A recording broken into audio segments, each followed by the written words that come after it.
Senator Harry Reid letting everyone know this is not over concerning the Bundys and that little conflagration that just happened in Nevada.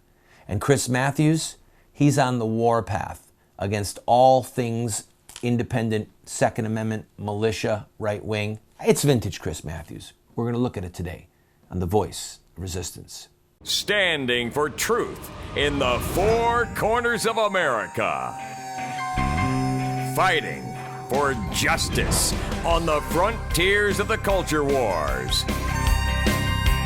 And turning resistance into an art form.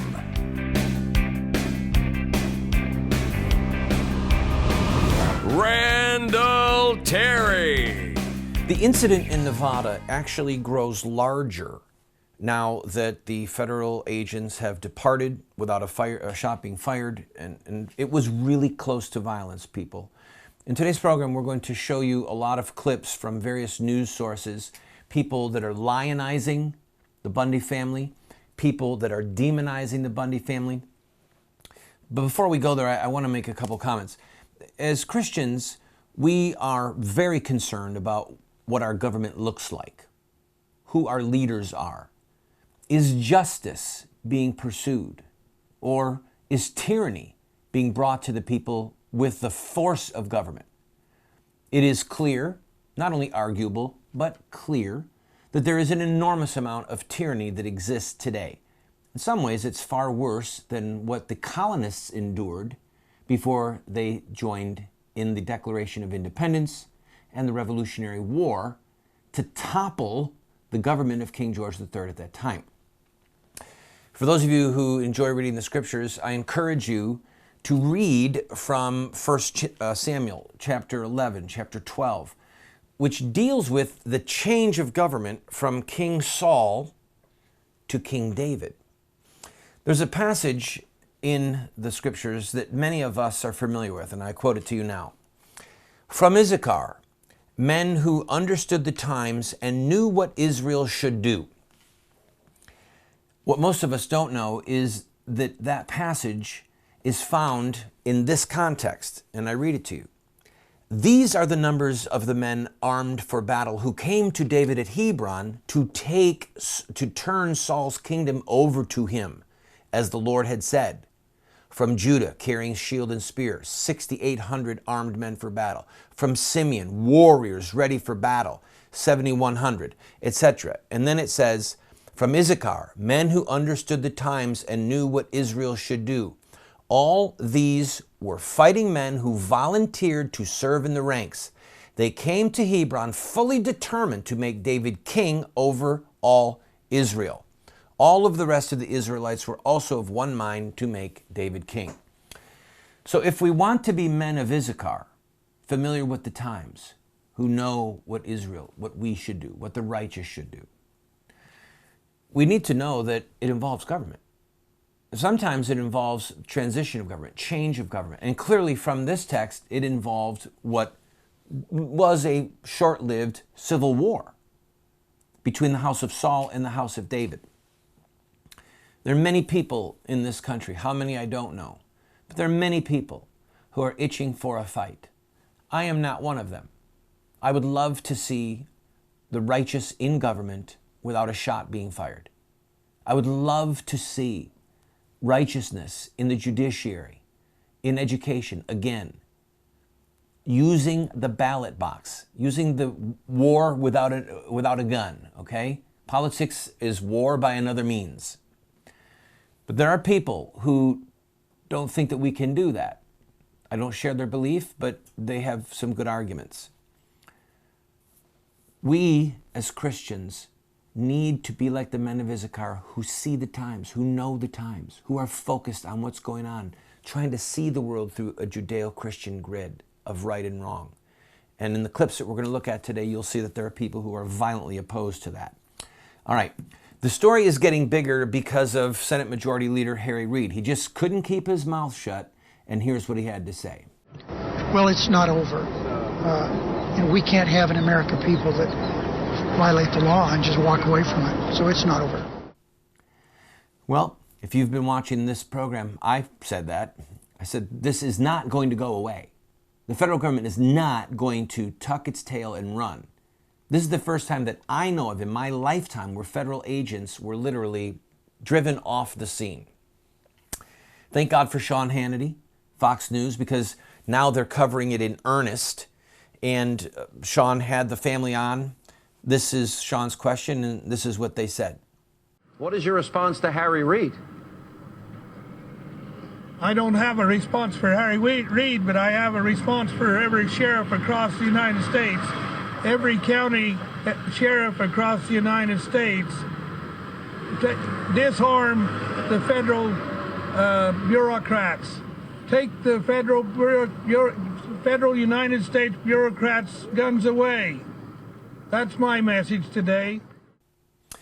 Now, I don't agree with what Mr. Bundy just said. And part of my duty as a broadcaster, as a Christian leader, is to try, with the best of God's grace that I can receive, is to be like the men of Issachar, calling balls and strikes, saying the truth, not having an agenda cloud facts and hide facts. And so as you watch today's show and as you follow what happens with the Bundy family, there are times that you're going to hear them say things that are going to make you cringe. Like he just said, he wants sheriffs to disarm federal agents. I'm sorry, but that's, number one, it's not going to happen. And it shows a lack of understanding, a lack of prudence, almost a fairy tale mentality about the power of the sheriff versus the power of the federal government. It's not going to happen. And so when he makes a statement like that, it actually harms the credibility of some of the arguments that states' rights people have and militia people have, people who want to restore justice have. So what we're stuck with in this exact situation is something similar to the Boston Massacre. Thank God no blood was shed here, but there were protesters there that were provoking the British agents, throwing snowballs at them. The British agents snapped, used deadly force, and the rest is tragic history. This is the hand that's dealt to us in this exact moment.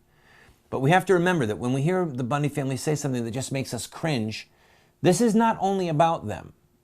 This really is about all of us. And the question is, when we look at what's going on in Nevada and how this unfolds, will we have the wisdom of the men of Issachar to know the times, to see the times, and to know what we should do? Please, God, give us the grace. This is the voice of resistance.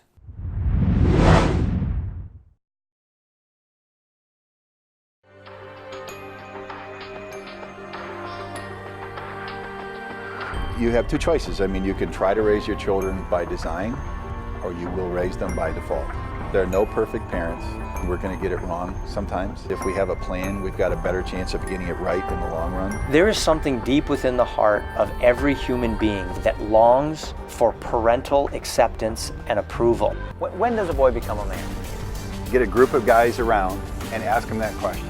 I don't think there's a certain age. Some men stay boys their whole life. I would say, 16, 18 years old. Wow, that's a good question. When they get bar mitzvah? Well, I think when he has a child. So I just became at 56, 56 years old. Without the power of the Holy Spirit changing us and giving us power over our sin, we can't hope to be the dads that our kids need us to be.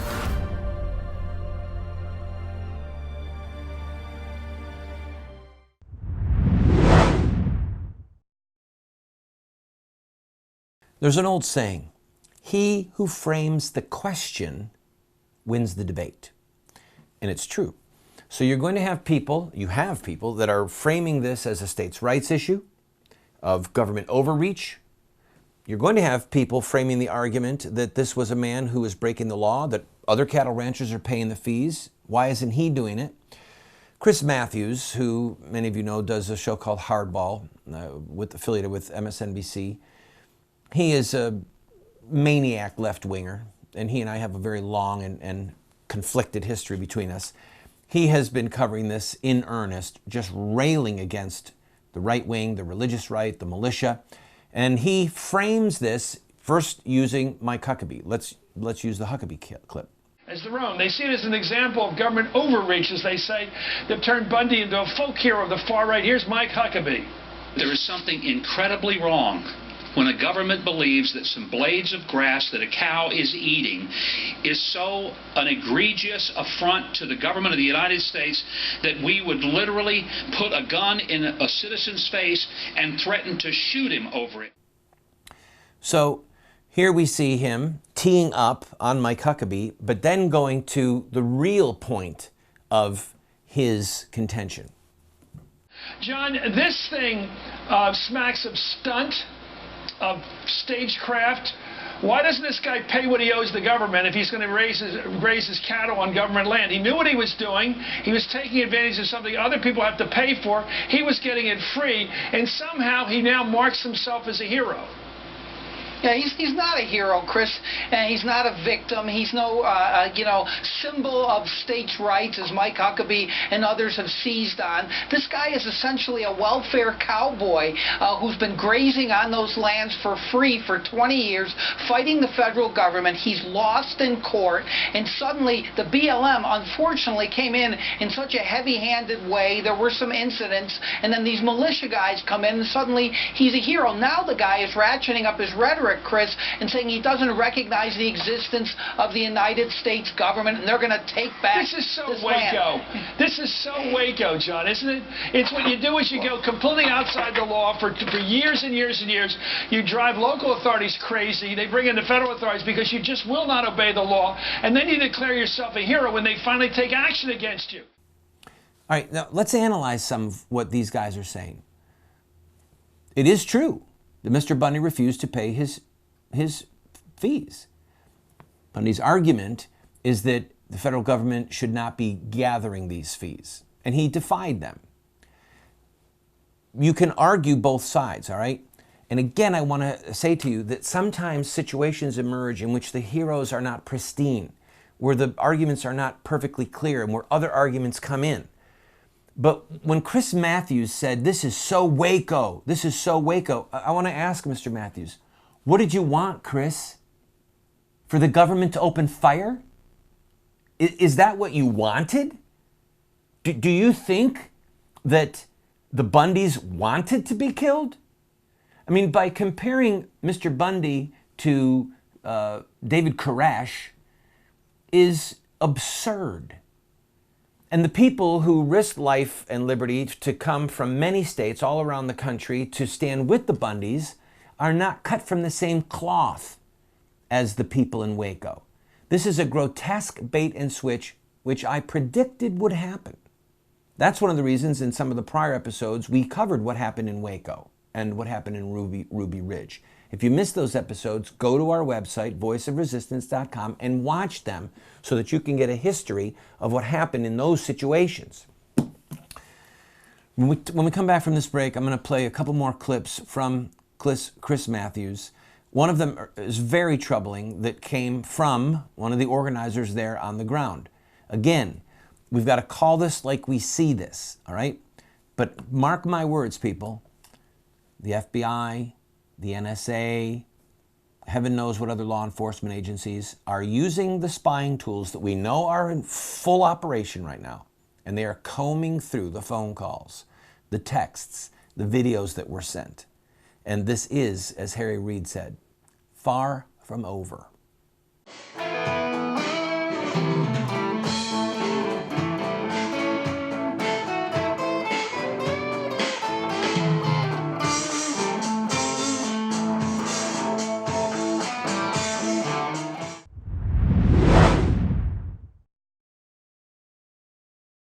Do you want to have knowledge, wisdom, discernment?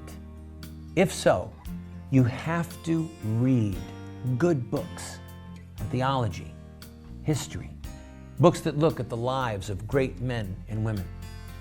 So to help you to become a more effective Christian, a better witness for truth, somebody who can engage in productive conversation that exhorts and edifies those that you speak with, we're going to do something crazy.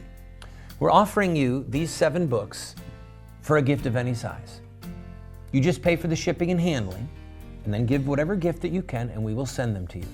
But just to make it a little bit more crazy, I will send you a second copy of my 3 books, autographed.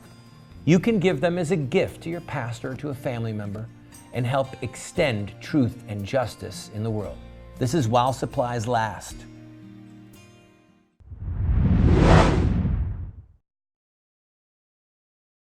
I feel sorry for any federal agents that want to come in here and try to push us around or anything like that.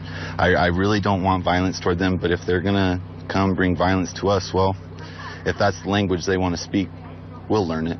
Well, that sounds... I don't think most of us will ever know just how close we were to one of the most bloody conflicts between civilians and people in law enforcement that has happened in decades. I mean, you'd have to go to Chicago to see gunfights between gangsters and federal agents or state agents to even find something, or the old Wild West. Folks, it was so close. It was so dangerous. Now, let's go back to Chris Matthews and hear some more of his blathering. Wayne, I noticed a lot of these ranchers out here, the guys who were the states' rightsers on the far right, all have cameras with them. It looks to me like they were trying to create an incident, a violent incident, that they would all have their cameras on, and then they'd be able to say, Waco again. Anytime there's use of force by the federal authorities, they win. So therefore, when the federal authorities don't use force, they declare surrender. So they win both ways. Well, Chris, I have a simple question for you. Do you wish that they didn't have cell phones? I mean, think of Rodney King. When that footage of Rodney King getting beaten by the officers emerged, you were glad. It showed police brutality.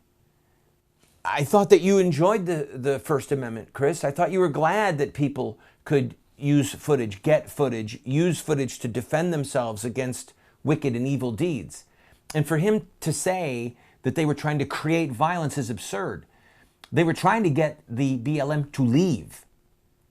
Okay? Doing a peaceful sit-in, blocking movement of trucks, that's not trying to create violence. I've participated in a lot of sit-ins, a lot of times when we block traffic, okay?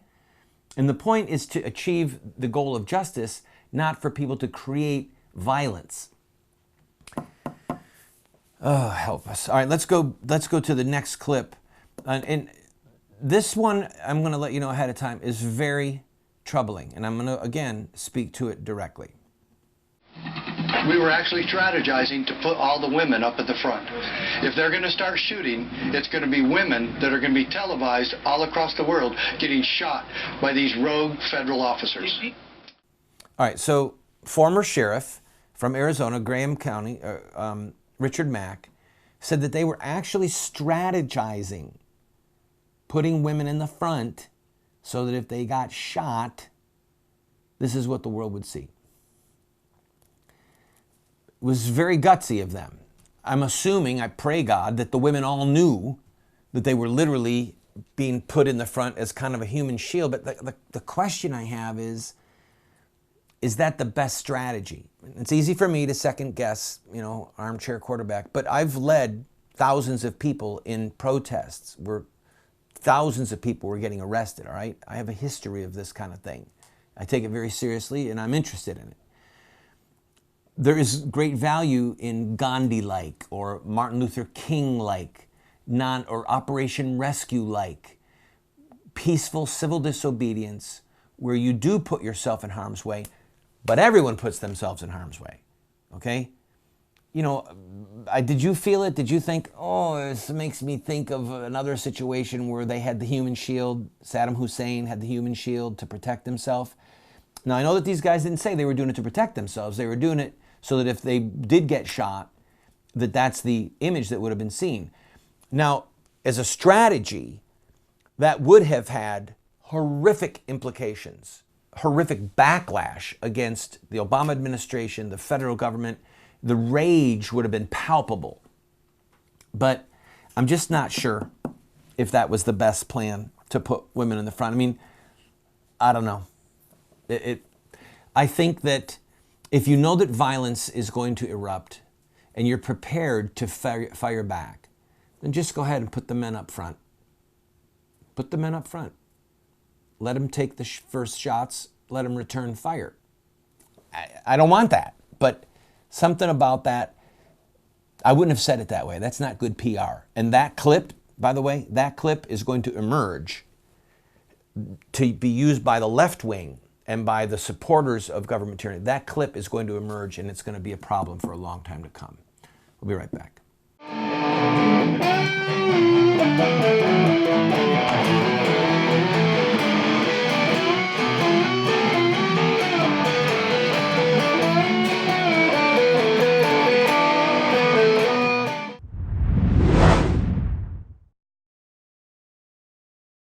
Do you want to get America out of the hands of wicked and unjust men and women who are destroying the republic before our eyes, and put leadership back into the hands of righteous men and women so that we don't die as a nation? Well, you're talking about social revolution, and there are rules in social revolution. We can look at the victorious social revolutions of the past, such as the end of slavery, the end of child labor, women's voting rights, the end of segregation, and so much more, and learn from their victories. Look at their actions, their images, their rhetoric, their sacrifices, and their final fruit.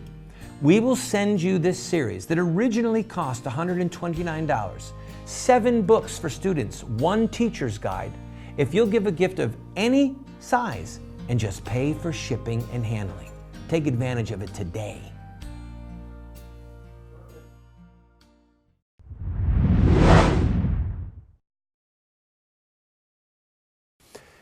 As we assess what happened in Nevada and how it's all going to play out, I want to again publicly thank God for Sean Hannity. Thank God for Fox News covering this. And I know that this is not going to go away, okay? This is going to become a seminal moment that is used politically on both sides, all right? It's not going away. And we'll see what happens. My prediction is they're going to try and seize his bank accounts, perhaps seize his land or put some kind of a lien on his land. But the federal government will be very cautious in what they do to the Bundy family because they don't want to further lionize them. They don't want to make them into martyrs/heroes. Okay? That's number one. Number two, as I said earlier, when we watch the Bundy family speak, clearly they're not sometimes as articulate as we might like. This is the hand that's dealt to us, okay? This is the hand that is dealt to us in this exact situation. And we have to look at all the principles that are at play. States' rights issues, Second Amendment. I mean, the call to have sheriffs disarm federal agents, my first reaction was, well, don't the federal agents have a Second Amendment right? I mean, disarm them under what pretext? So I hope and pray that the militia people, who are some of them right now drunk with excitement and enthusiasm over getting the federal government to back down for the first time that I can remember, where there was actual potential for armed conflict. I hope that once they get over their hangover of excitement, that they are analyzing what happened with a clear head. Because I promise you that the people in the federal government are doing that. All right? I promise you they're having a clear head when they look at it. And they've got a lot more access to a lot more data than the people from various militia groups who came and were on the ground. Our nation is in trouble, but there are certain fundamental things that we can't surrender. One of them is our defense of life, unborn life, of liberty, and that includes our right to self-defense, our Second Amendment rights. All right? Our right to self-defense comes from God. It's codified or reiterated in the Second Amendment, but it doesn't come from the state. And one of the reasons that we have it is, in fact, to keep the government at bay. If you have a citizenry that is not armed, and then you have an out-of-control government, you end up with what? Nazi Germany, Stalinist Russia, the Turks oppressing the Christians there. I don't want that. You don't want that. So let's not be too distracted by a lot of the stuff that's going on and hold tight to the fundamental principles that are at play.